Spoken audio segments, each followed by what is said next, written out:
Saka uri kuti chiwe shamwari? Zvitombobvirikana. Basa rangu ina nditombobvumidzi zvekutaura nevanhu veTV. Anaenda ndokupawo mari kana tambijana. Zvibviri. Plus ndotosvodawo zvangu handizvibvumidzi. Ko zvakasiyana sini mataura kuti ndo mataura ningo uchingoita. Alright. Koyo right. Murume wako ari kupinditaure naye pamwe anogona kunzwisa togona kunzwa sevarume. Handine, handina murume. Chie? Hauna murume? Handina murume. Oh. Saka nhumbu iyi ndiani?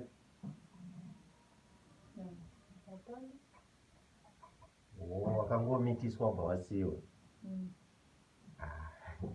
Saka kana zvakadaroka ini ndokutora ndizvise nenhumbu yako. Ameno, ndanditotsvagawo mudzimai basa zvaro. Sure. Ndizvo. Handitika. Itokati chiko kamwana kedako. Otopanofunga zitaka patiri kutaura. Like chimwe chinhu chauda kuimbisa ka. Inini mugovernment ndozvaine vanhu vane maposition epamusoro. Handitika. Mahwindi, money changer nemakorokoza. Saka hautombodzingwa basa nyangwa wakazviziva. Ivo vakomana ivo nemaposition avo vanomira-mira. Handiti?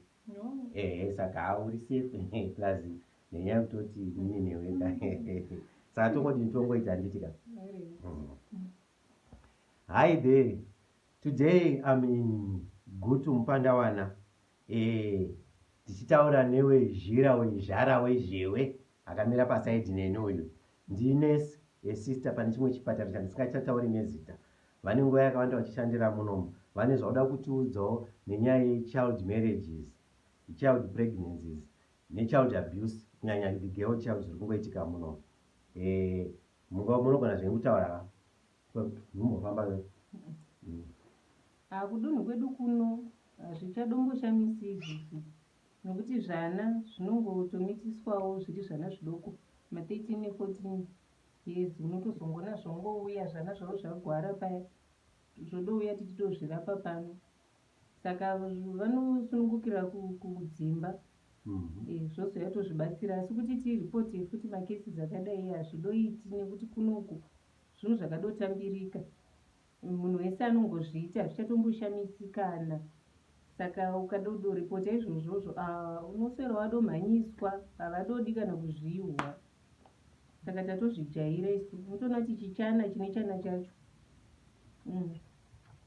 Ende vakawanda vachona vanotoitiswa vana nevanhu veukama kana vechikuru vekumakereke. Hama adiwa, mangozvinzwirawo zviri kuitika mudunhu rino, munyika yedu ino. Nyaya yechild marriage, child pregnancy, child abuse inyaya iri kuenderera mberi, vanhu vachingopara mhosva, vachingofamba zvavo. Inini ndinoitwa Softas Lokuzeni, ndakamirira mbudzi yaDhora Media, tinosangana pane zvimwe zvirongwa. Yakosha, ko kwadiwe kudende ndondimirira.